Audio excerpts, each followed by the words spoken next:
Excuse me, can I have your attention? We want to get started with the program this afternoon. I just wanted to say a couple of thank you and acknowledgments to a couple of the event sponsors. Wanted to acknowledge National Machinery Exchange for sponsoring yesterday's lunch. We appreciate it. Thank you very much. Thank you.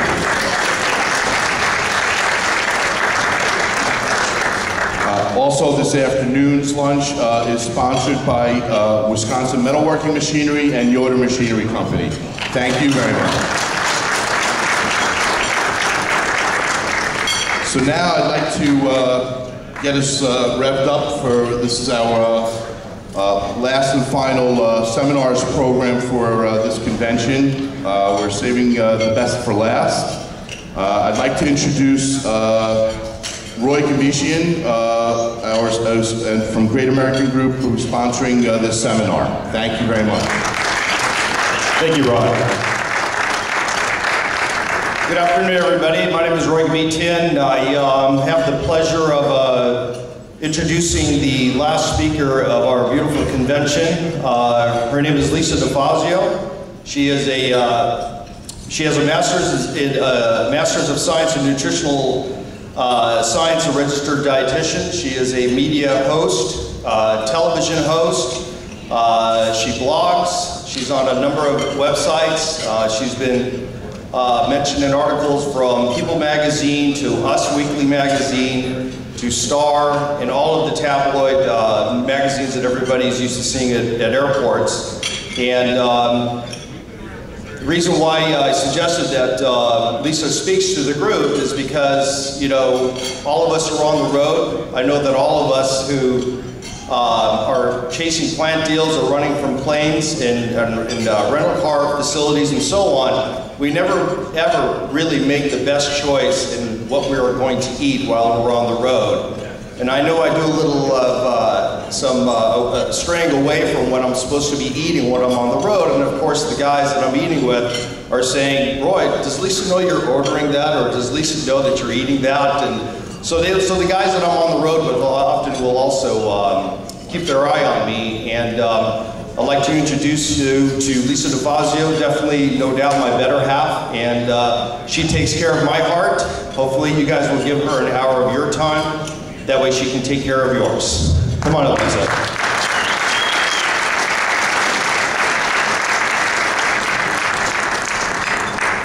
Hello, everybody. Thank you so much for having me here today. Before we get started, I just want to let you know about the handouts. We did put a little stack in the center of your tables. There's also more up front, but you know, you can just kind of listen along. You don't necessarily need to follow through on the handouts. I've included everything that I'm speaking about in the presentation in the handout, so you don't have to take any notes. You can take home. And it's also going to have a list of all the different airports, a couple of the major airports, and specifically what to choose at those places. Also, don't forget on your way out are these little white boxes. A Great American Group has provided you with a pedometer. So this, of course, will track your steps. Typically 10,000 steps a day is ideal. You know, a lot of you guys, of course, are walking through the machinery plants, and you can kind of keep track, and also, of course, for the wives, on your morning walks. So you can take a couple of them, feel free, and those are your little takeaway. Again, they're on the table up here by the front door. So let's get started. As I mentioned, you know, Roy, of course, is my husband, and it's probably, it's a blessing and a curse probably to be married to a dietitian because, you know, it's a lot of pressure, but at the same time, I've kind of tried to guide him along. And a lot of you are certainly on the road constantly, dealing with airports and traveling and what the heck to eat. A lot of machinery dealers and auctioneers oftentimes are gaining weight. Many of you might have health issues. And of course, the wives here are thanking me probably because maybe hearing it from me, they're going to follow the guidelines. So we'll go ahead and move on to the next slide. And here's my wonderful husband who got caught in the act by one of his buddies. And I know it goes on, but I just thought this was kind of cute to include to show that, you know, it happens, and sometimes there's not a lot that's going to be available, but as far as why you should be listening, I'm not here to lecture you, but we know we need to do it, but just as a reminder, of course, the major diseases that come about, such as high blood pressure, diabetes, heart disease, heart attack, have to do with weight. And even 20 or 30 pounds can make all the difference in whether or not you have diabetes or high cholesterol. And the good news is you can get off a lot of the meds just by dropping 20 pounds. And a lot of times the blood sugars are going to spike because of the extra weight. So type 2 diabetes would be what majority of you would get when you have that belly form. Then your doctor says your blood sugars are high and you're on pills every day. And of course that can do a lot of damage to the body. And also men store their fat in their stomach. And this centrally located fat is particularly harmful to the heart. That's why men oftentimes are also at higher risk for heart attack and stroke. So let's talk about how we can manage that. So let's go to the next slide.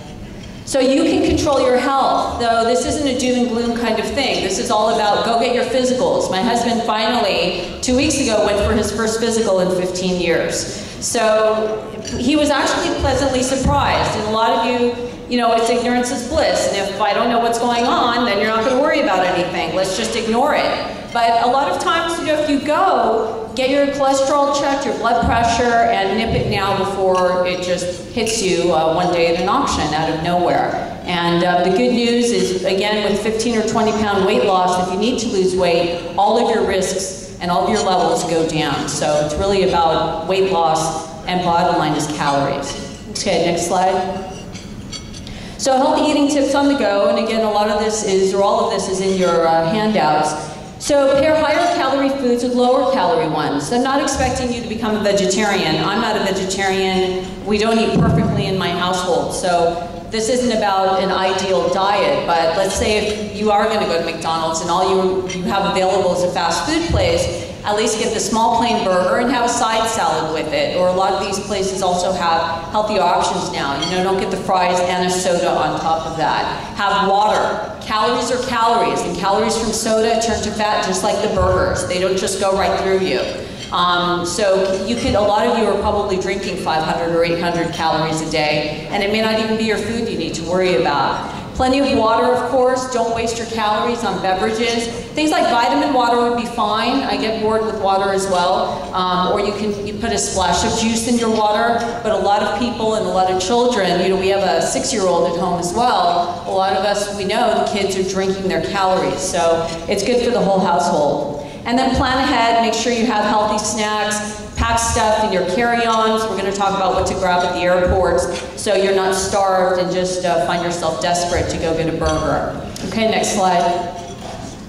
So in general, you know, the restaurant industry has really opened their eyes and everybody's concerned about health. And you can find a lot of healthy options out there. You don't have to, I don't pack Roy's lunch every day. You don't have to pack your lunch. Ladies, you don't have to pack your hubby's lunch. But, you know, I'm not expecting you to pack things at home. It's just not the reality, even though it's a nice situation. So Starbucks, you know, they even have a great oatmeal that you can grab. So they have some really nice little protein plates that you can grab. So grab your coffee and grab an oatmeal. Even Dunkin' Donuts has an egg white flatbread. A turkey sandwich on wheat, you can get that almost anywhere. Soup, you know, try to stay away from the creamy ones. Even a bagel and cream cheese, just, you know, go light on the cream cheese, but it's going to be better than some of the other choices, better than a donut.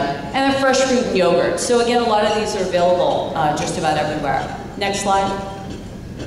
General picks, flatbread sandwich. Maybe go with a wrap instead of the heavy bread, yogurt. You guys are on the go. You don't want to be weighed down. And it's going to also make you more sluggish. You're going to perform better at your deals. And when you get to the site to negotiate, you got to be on your top game. So you've done all this preparation before you go in with all your research and numbers, and then you're sluggish and you're exhausted. And you may not get the deal because of what you're eating. So yogurt. Pop chips, you know, baked chips, pop chips, salads, of course, granola bars. So anyway, those are in your handouts. Next slide, please. So these are the top 10 choices. So I know a lot of times you're landing and now you got to drive 3 hours to the middle of nowhere. What you can grab at a Circle K or a 7-Eleven, you know, when you stop for gas, even turkey jerky.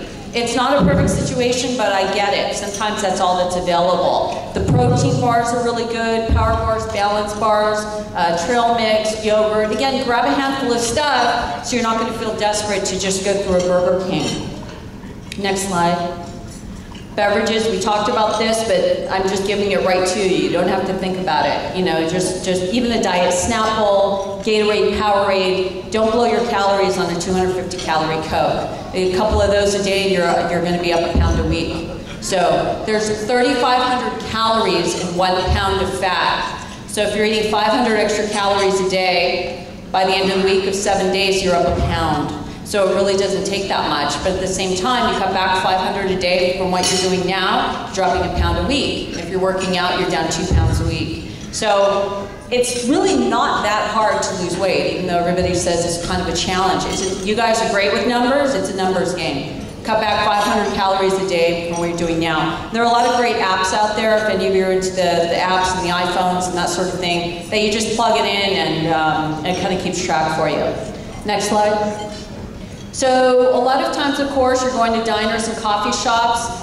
Oatmeal, of course, an egg white omelet. I gave you a whole list of healthier choices. Go with the turkey burger. You can save 300 calories by cutting the cheese and the special sauce. I'm not expecting you never to have a burger again, but if you hold the cheese and the special sauce, you can cut back a couple hundred calories. Put a lot of mustard and ketchup and relish and what have you. If you have to have a burger, lettuce, tomato, onions, mustard and ketchup is fine. And again, go with the salad on the side instead. Next slide. Top 10 fast food restaurants. So like I said before, hold the mayo and the cheese. Substitute a salad for fries. You'll save a few hundred calories. Salad dressings. A lot of times you can get 500 calories of dressing. If you have to have blue cheese on your salad, don't even eat the salad. You're doing no benefit for your body, and lettuce is just mostly water. So if that's the only vegetable you eat, forget it. Just get rid of it. It's doing you more harm than good. There are a lot of great low-fat dressings out there, or go with a balsamic vinaigrette, and of course, diet soda or unsweetened tea. And there's more details in your handouts. I give a list of the fast food places and exactly what to order. Next slide. At the Hotel Continental breakfast, so this oftentimes is going to be out there, a bowl of cereal, of course. You don't want to start your day with a big, heavy bacon, egg meal, and on that note, people are more likely to have a heart attack within 10 to 15 hours after a high-fat meal. This is why the emergency rooms are flooded on Thanksgiving and Christmas and over the holidays. Doesn't it seem like drama and health with people, even deaths, always occur around the holidays? Like, what the hell's happening? Well, it's because of your blood literally looks like white cream. If you draw your blood after a cheeseburger, half of that test tube looks like white cream and the other half is bright red blood. And that's when it hits. So think about that next time you order breakfast. Not the best way to start your day. High fiber cereals, an egg white omelet, that would be fine as well. And once in a while, go ahead and have the bacon and eggs or turkey bacon. Next slide. And coffee's fine. I drink coffee every morning. I'm not, trying to detox all of you. There's only certain things that you need to really cut out. So if you like morning coffee, go for it. And I will talk about scotch and booze when we get to that. So I'm not going to take that away from you either. At the airport, so like I said before, lean meat burritos, lower fat sandwiches. Roy kind of gave me an idea. I don't travel as much as all of you, but he gave me an idea for the top airports. So I literally gave you the specific places at the major airports of where are good choices to eat. Smoothies. Go with, yes, there are going to be a lot of sugar because there are a lot of juice, but any of the smoothie places, Robec, Jamba, you can go with the bananas and strawberries and put soy milk or almond milk and throw in a bunch of protein powder, and that can even be a meal replacement. Roy and I oftentimes, even at lunchtime, will have that, even a large one, and that can be a great meal replacement for you. But don't go with the all fruit ones. You got to make sure you have protein in there. Protein, protein, protein. And Chinese food, of course, not all the fried stuff. Many of you can probably teach a nutrition class, it's just a matter of doing it. And so I give you some guidelines for that. Next slide. Some of the healthy starters. Okay, so I know you're going to steakhouses. We went to one last night.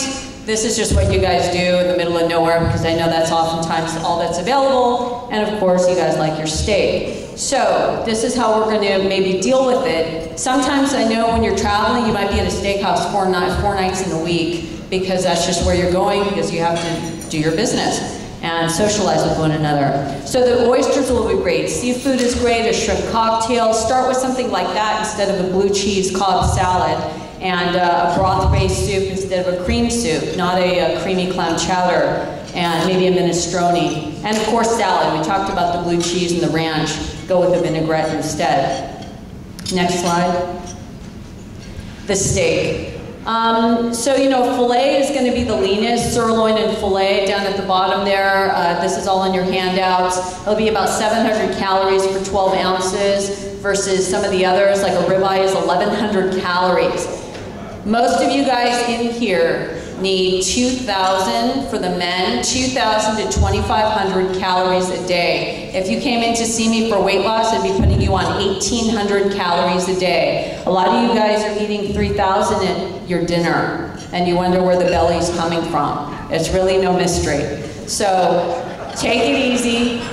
And I always, you know, I don't want to lecture, but at the same time, you guys are working so hard to provide for your families and your wives and your kids, but if something happens, someone else is going to be raising your kids. So that motivates my husband. Maybe it'll motivate some of you. And taking your wife out to dinner. So, you know, just ease up on it. Have a filet, take it easy on the sides, and you can still have your steak. But it's just night after night after night, it's just too much. Okay, next slide, and again, that's all in your handout. The sides. So of course, a baked potato with the butter, the sour cream, you know, take it easy on that. The cream spinach and the cream corn. Go with the lighter sides, the broccoli, the grilled Brussels sprouts. And, you know, maybe choose one. If you love cream spinach, don't get cream corn on top of that. Don't get the mac and cheese and the cream corn. Pick one that you really love, and then go with the plainer stuff on the side. Next slide. The booze. So I know you love your scotch, most of you. And actually, on a good note, sometimes I'll certainly say, Roy, go get a freaking, you know, glass of scotch and let's wind down a little bit. So when he comes home from a long day or a long trip. You know, when we look at people who are, you know, 100 years old and you ask them in various cultures, majority of them have a drink every night, whether it's a glass of wine or sake in the Asian culture. And so it's a very interesting thing. And, you know, it does bring your blood pressure down. It kind of relaxes you. You have very stressful, intense jobs and you just can't shut it down. 4 scotches is a little bit too much. But, you know, a glass of wine, if I had to choose the perfect booze, it would be a glass of red wine.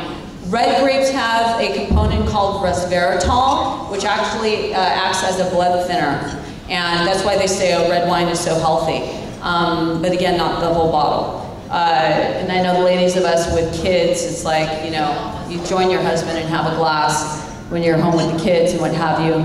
But you know, red wine would be the ideal choice. A Rhine Spritzer, a light beer, Jack Daniels would have about 55 calories. And when you do mixers, of course, go with the diet stuff or club soda. Vodka will have about 55 calories. And so those would be the better choices. But red wine will be better than all of them because of the other health benefits. Next slide. Scotch.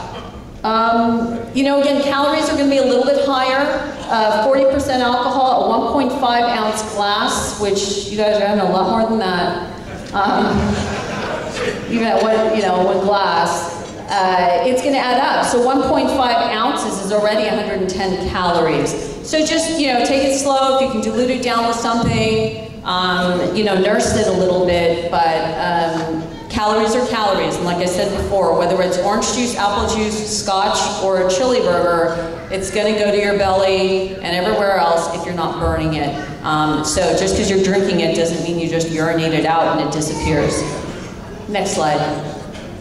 Specific airports, like I mentioned before, in your handout packet, there is a breakdown of the different airports and what to choose. There are some really great websites. If you go to the airport websites, Dallas, I believe, was the best as far as they have so many healthy options. They keep getting awards year after year for their healthy choices at Dallas-Fort Worth Airport. And again, check the websites ahead of time, depending on your terminals. That's another thing too. Terminal 1 is going to have different choices than Terminal 5 or what have you. So kind of have an action plan and you'll be more successful in the end.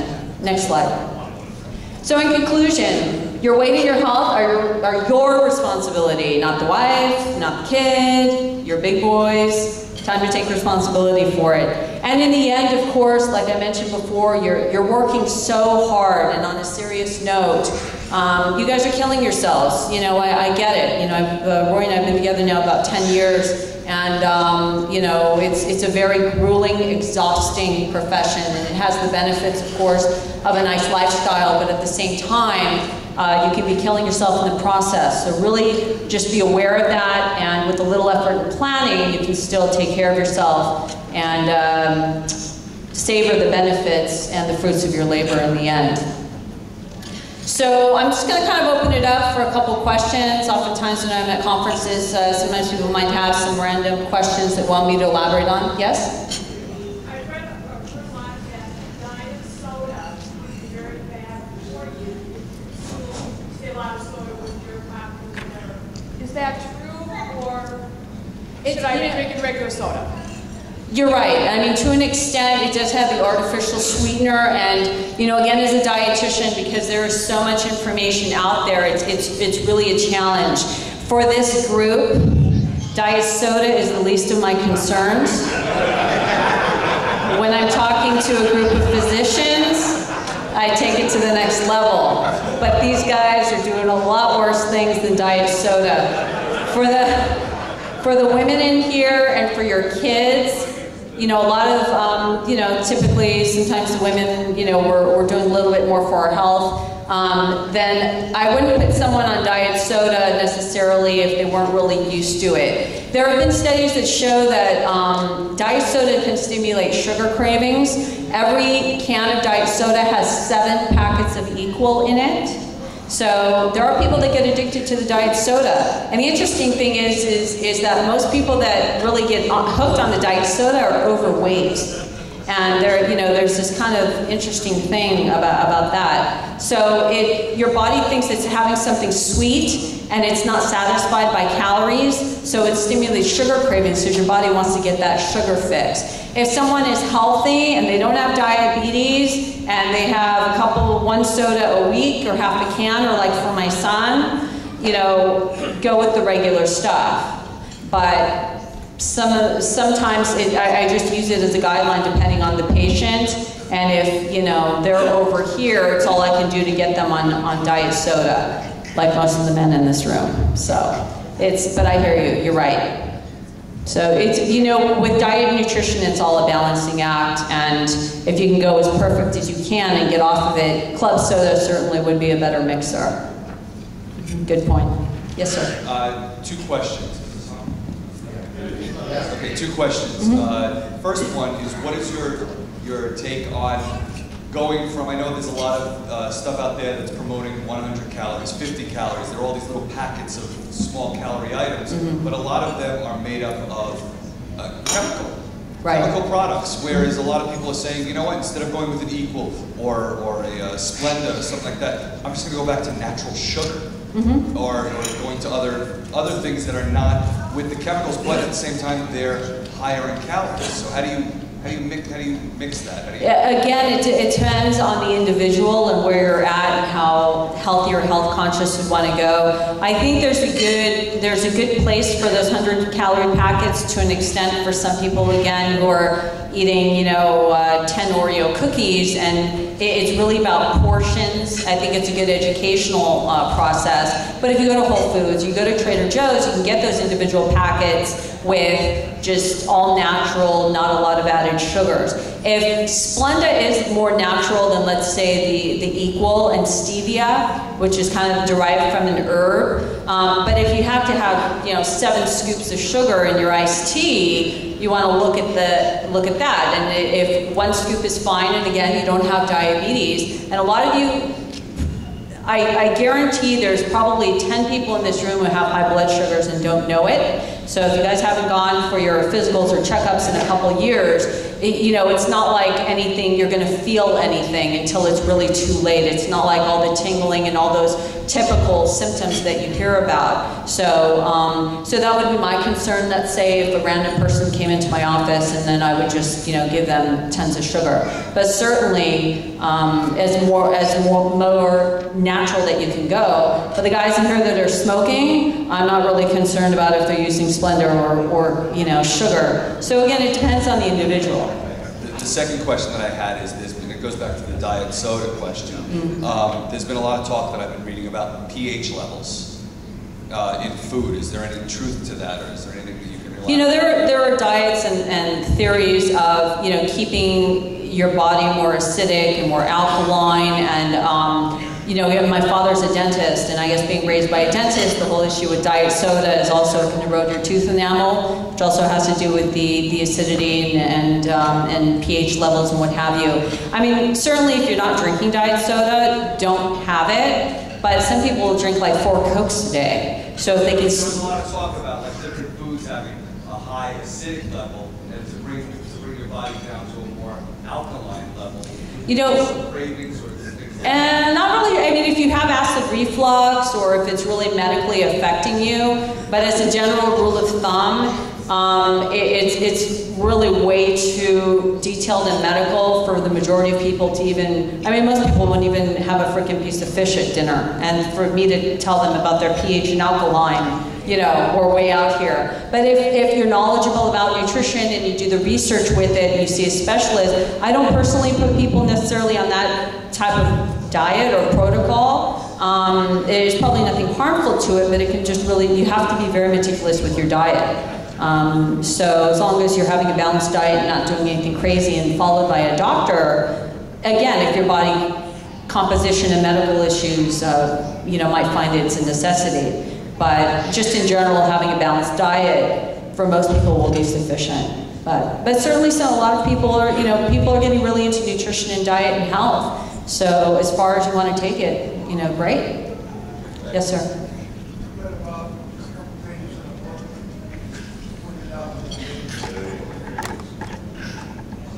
I read a couple pages of a book and I came away with the idea that maybe 6 or 7 meals a day at little meals instead of the traditional 3. Would you comment on that?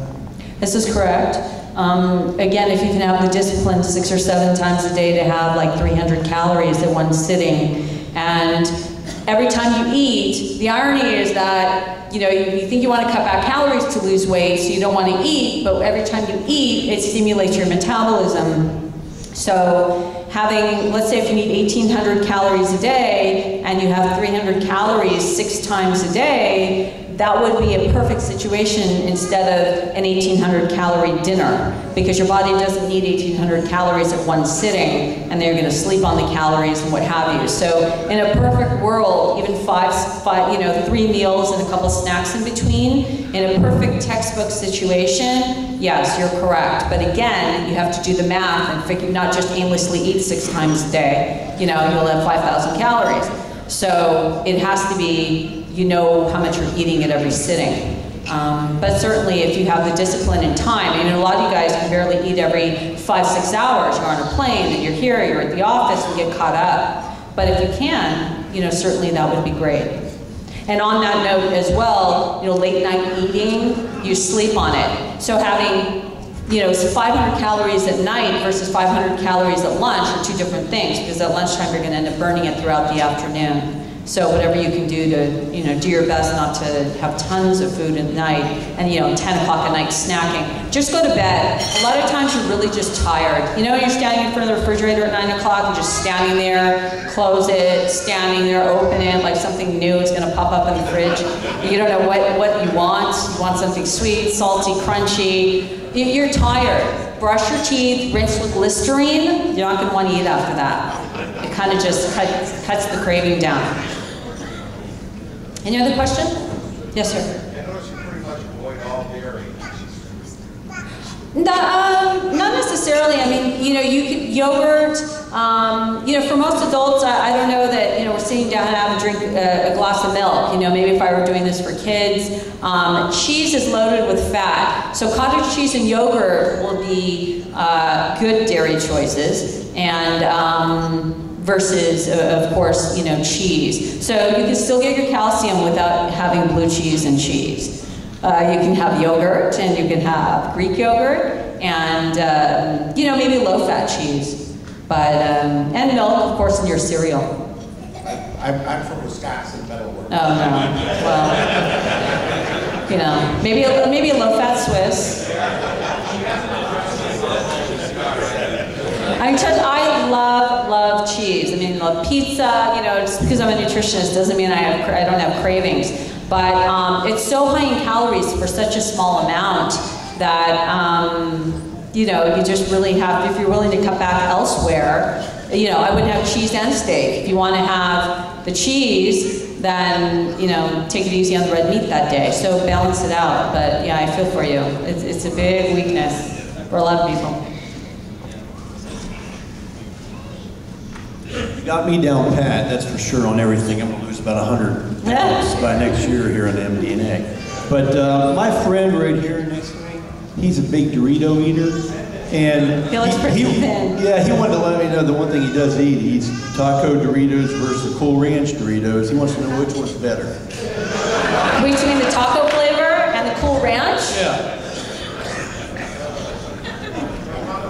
It's probably a toss-up. They do have, you know what though? They do have baked Doritos now, and baked Lay's. So you can get that, you know, it looks pretty skinny though, so you can maybe get away with it. But you know, skinny guys can still have heart attacks, and that's also a big misconception. So weight has nothing to do with your internal health, and sometimes it's sort of a false sense of, you know, security. And, but yeah, some guys just, you know, burning it faster. But there are baked Doritos, nacho cheese and ranch. You can have those, you know, flavor for your salty cravings. But yeah, that one's a toss-up, but I'd go with baked. Any other questions? I wonder who the real Dorito eater is. Lisa, what you've been saying is absolutely 100% correct. Last year I went in for physical. They diagnosed me with type 2 diabetes. I've lost about 35 pounds. But one of the big things that the doctor said is portion control, which is something you might want to expand on a little bit. Okay. It's, you know, like I said, the bottom line is calories. And take your time. You know, auctioneers, I don't know about machinery dealers, but I know auctioneers, they talk fast and they eat fast. And many times you feel like you're always in a rush, and maybe you're overeating, and before you can even feel full, you're just stuffed. And so take your time and pace yourself. And like I said, you know, most of you guys in here need about 1,800 to 2,500 calories a day. And it might be interesting one day to just do a food journal, just for the heck of it, and type it into one of these computer programs, and it'll calculate it. It'll just be kind of an eye-opener for you. But at the same time, give you control. You know, you guys like control over things. This is something you can completely take control over. And even with blood sugars, of course, your insulin in your body can only process so much food. And just because you're putting it in doesn't mean your blood sugars and your insulin can handle it. So slow it down, and you're going to be satisfied with a lot less food. So yes, it's true. Portions and calories are the bottom line. Yes, sir. It's me, honey. I know. I will tell you guys one thing though. If you guys are reading the labels, and I know the Doritos subject came up, and if you read the label, and if it says hydrogenated soybean oil or partially hydrogenated soybean oil, when Lisa said that it's liquid lead for your heart,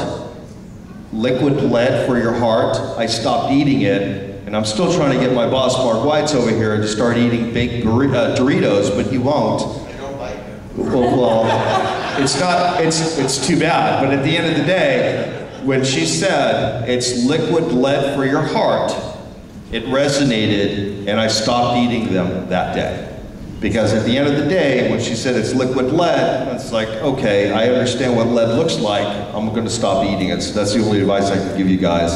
And yes, I do have a hard time with the house, but at the end of the day, like I said earlier before I introduced Lisa, is she takes care of my heart, listen to what she's saying, because at the end of the day, we're all out there, we're working our butts off, and we're making money. What's the use if you can't spend it at your retirement if you're not around? That's the bottom line.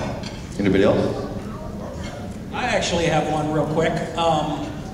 The subject came up recently. I saw a video. I think some of you all saw it. It was a chain that was being passed around about coconut oil and the benefits of it as it relates to dementia. Do you have any knowledge of that? No, I know coconut oil has become, you know, sort of a hot new trend. A lot of times you always want to, like with anything, you want to look at who's paying for the studies. You know, one week eggs are good, the next week they're not good. And, you know, it's because the Egg Board is funding the research studies and putting out the marketing of it to get it out there. So coconut oil, just like coconut water was big last year and the year before, and coconut oil, you know, coconut oil traditionally has a lot of saturated fat, which is like, you know, Crisco. So I'm not sure, you know, I still recommend canola oil and olive oil, and it really hasn't been, you know, promoted enough for necessarily for it to be a major staple in the house. But, you know, a lot of times studies will come out where a couple people find benefits out of, you know, 10,000, and they just run with the claims. So, yeah, I can't really comment on that if you feel like you're kind of losing your memory a little bit here and there. But Mine is one of my jobs. Exactly. Lisa, first of all, I'd like to say that I've walked several plant fields with Roy. The unique thing about Roy is when we're done, he takes an extra lap. He's like, I need to take an extra lap out No, of he Lisa. doesn't. I know that it's not true for a fact. I'm trying, I'm working for you, man. I'm working for you, man. You are. I had also heard that if you sprinkle cinnamon on your food, it eats sugar. Is that true? Cinnamon does help with blood glucose levels. A lot of studies have been done that cinnamon can help for diabetics, that it lowered their blood sugars. So, you know, there is a lot of research out there. I mean, depending on what you're eating, of course, you're going to sprinkle it on your steak, but whatever will work, right? Yeah, but of course, don't eat a spoonful. I don't know if you guys saw or heard about, there's this whole like YouTube thing, people trying to eat a spoonful of cinnamon and just like exploding out of their mouth, and the eyes were watering. It's really interesting. But yes, that is substantiated. So it doesn't hurt. Lisa, I take they come in pill forms. I take one every day. Oh, cinnamon? Okay, good. How about fish oil, omega-3? I mean, do you believe in that a lot? Again, a lot of research having to do with that. A lot of doctors recommend it. The only thing is you end up like burping back. Apparently freezing them and putting them in the freezer can help with that. You know, with pills and vitamins and supplements, it's really about your individual profile and also depending how many things you take. I think like a 1-a-day multivitamin for men or, you know, women, it won't hurt. And at the same time, you know, for heart disease, maybe fish oil. For like a vegetarian, for a lot of women, we need our B vitamins. So for a lot of women, I recommend maybe a B complex. So that's the thing. You know, it depends on your individual levels of blood work and what your issues are. Some of you have high cholesterol, some of you don't. So it doesn't hurt, you know, to take the fish oil if you can tolerate it. For a lot of people, they don't like swallowing it and just want to eat the fish. Yeah, hi. Can you comment on water intake? Because like sometimes it's 5 o'clock in the afternoon and I've been working so hard all day and all I've had is a cup of coffee in the morning and I'm forgetting to put water in my body. Can you comment? It's certainly hard to remember and it's, you know, kind of boring. So keep a water bottle at your desk, and they have the, you know, the refillable ones, or at the office, and put some lemon in it or a splash of like vitamin water in there. And you just have to always kind of keep it handy. Just there. And again, at the office, just keep them there and just keep it on your desk. And the caffeine will actually act as a diuretic. So then when you get dehydrated, you can't think, you can't focus, you get more tired. So maybe use that as a motivation as well, as to, you know, a lot of times, you know, we're very logical, and especially with men, and I find with following medical instructions, you need to know why. Why the heck am I doing this? You know, otherwise you're just not motivated to do it. So, you know, look up the kind of the consequences of dehydration. And, but certainly you just can't focus, your brain just can't function as well. Like everything, you just gotta have it there and, you know, grab it and go, or keep stuff at the office ready to go. Okay. I was gonna say, as we're bringing the mic real quick, I'll answer these past couple questions. My website is also on the handout, and you know, email, so you guys can also feel free to email me any questions down the line. Go ahead. Yeah. Go ahead. How much coffee is too much coffee? For every cup of coffee you drink, you should have a glass of water to compensate. You urinate out more than what went in. So it does act to dehydrate you after a while. Of course, it's a heart stimulant. I would say, you know, try to maybe, you know, it all varies. I don't know if there's a standard recommendation. Maybe, you know, 2 to 3 cups a day. But if you're a 10 cup of coffee a day drinker, and you're jittery and anxious and irritable, you know, it's something to look at as well. And maybe not drink after, you know, 2 o'clock in the afternoon, because if you're not sleeping well, that of course is going to lead to it. But it basically dehydrates you. So, you know, use it in the morning to wake you up and try to taper off. Hi. You were talking a little bit about vitamins. Do you feel that it's necessary to take vitamins? I know for women to take vitamin D, calcium, but if you eat a healthy diet with everything in it, is it necessary to take vitamins? I mean, if you have a perfect diet, which I don't even have a perfect diet, you don't need the vitamins. But on the same token, you know, we're not malnourished here in the United States. People are not going in with vitamin deficiencies. So definitely people are going overboard with the supplements. And, you know, I see people taking, you know, 20 different things. Or for our children, we're so paranoid and, you know, obsessing about what they're eating, what they're getting. We're not malnourished. So certainly if you have a variety of things in your diet, fruits and vegetables and enough protein, and you're, like you say, you're taking your calcium and D, you know, you probably don't need it. But making sure that you're going for regular blood work, because you don't know what's going on inside of you until you do get that blood work. You know, if you don't have low iron levels and what have you, it's not going to be harmful to just take a 1 a day just to make sure your bases are covered, because every single day, 365 days out of the year, nobody's going to have a totally perfect diet. And your actually energy levels, you might feel like you're functioning fine, but on days you take vitamins, you actually have a little more energy as well. So yeah, I would say, you know, it depends on what your diet is, but most people definitely need one. So you might be one of those unique cases. Just to elaborate on the coffee. Difference between like espresso, having a couple shots of espresso every day, as opposed to having a couple glasses, you know, cups of coffee.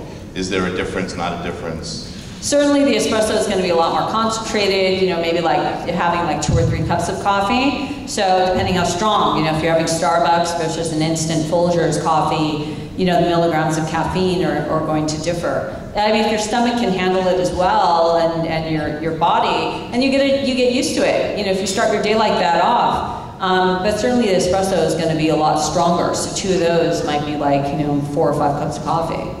So, you know, just depending on what your tolerance level is. A lot of people get a lot of acid in their stomach and just can't handle it either.